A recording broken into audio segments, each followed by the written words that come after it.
નમસ્કાર મિત્રો, હું છું BM રૂજાસરા અને અત્યારે હું છું અયોધ્યા।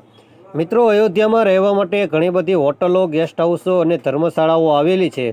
તેમાં હું ક્યાં રોકાયો છું તે હું તમને આજના આ વિડીયોમાં બતાવીશ। મિત્રો, તમે અયોધ્યા આવો અને તમારે એકદમ સસ્તી ગેસ્ટ હાઉસ કે ધર્મશાળાઓમાં રોકાવું હોય તો તમારા માટે આ વિડીયો ખૂબ જ કામનો છે। મિત્રો, હું માત્ર 300 રૂપિયામાં અયોધ્યામાં રોકાયો છું। તમે પણ ત્યાં રોકાઈ શકો છો 300 રૂપિયામાં, તે પણ રામ મંદિરની એકદમ નજીક। રામ મંદિર, હનુમાનગઢી તે બધું જ એકદમ નજીક છે તે ગેસ્ટ હાઉસથી। મિત્રો, આ છે રામ મંદિર કોરિડોર અને આ જ રસ્તેથી આગળ રામ મંદિર સુધી આપણે દર્શન કરવા માટે જવાનું હોય છે। અત્યારે સવારનો ટાઈમ છે, ખૂબ જ ઠંડી છે અને ધુમ્મસ પણ છે, જે અત્યારે આપણે વિડીયોમાં જોઈ રહ્યા છીએ। આ કોરિડોરનું કામકાજ અત્યારે ચાલી રહ્યું છે પૂરજોશમાં। અહીંયા આગળ તમે રાત દિવસ રાત્રે આવો તો પણ કામકાજ ચાલુ હોય છે અને કેટલું સરસ મજાનો કોરિડોર બનાવવામાં આવેલો છે તે પણ અત્યારે આપણે આ વિડીયોમાં જોઈ રહ્યા છીએ। અને આગળ જ હું જ્યાં રોકાયો છું તે ગેસ્ટ હાઉસ આવેલું છે, તો તે ગેસ્ટ હાઉસ હું જઉં છું અને ગેસ્ટ હાઉસ સુધી હું પહોંચું ત્યાં સુધી તમે ભગવાન શ્રી રામની નગરી અયોધ્યાના દર્શન કરો।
મિત્રો, હું શ્રી રામ નિવાસ પથિક ગેસ્ટ હાઉસ છે ત્યાં રોકાયો છું, જે હનુમાનગઢી જવાના રસ્તો છે ત્યાં જ આવેલું છે, મેન રસ્તા ઉપર જ।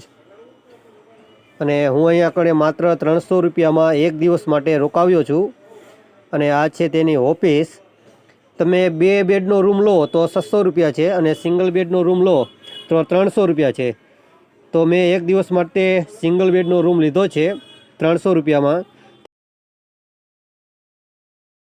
મિત્રો, મારો રૂમ ઉપરના માળે આવેલો છે। કેવો રૂમ છે અને કેવી સુવિધા છે તેમાં તે પણ આપણે જોઈશું।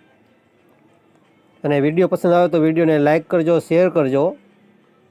તો જોઈ લો, અહીંયા કણે સિંગલ બેડ રૂમ બનાવવામાં આવેલા છે, તેમાંથી આ 301 નંબરનો રૂમ મારો છે। તો જોઈ લો, અત્યારે લોક ખોલીને બતાવું। અંદર એક બેડ છે, એક ખુરચી છે, ચાર્જિંગ કરવા માટે પ્લગ છે અને કાંઈક આવી સુવિધા છે। ખાલી 300 રૂપિયામાં, જે અહીંયા કણે અયોધ્યામાં મળવું ખૂબ જ મુશ્કેલ છે।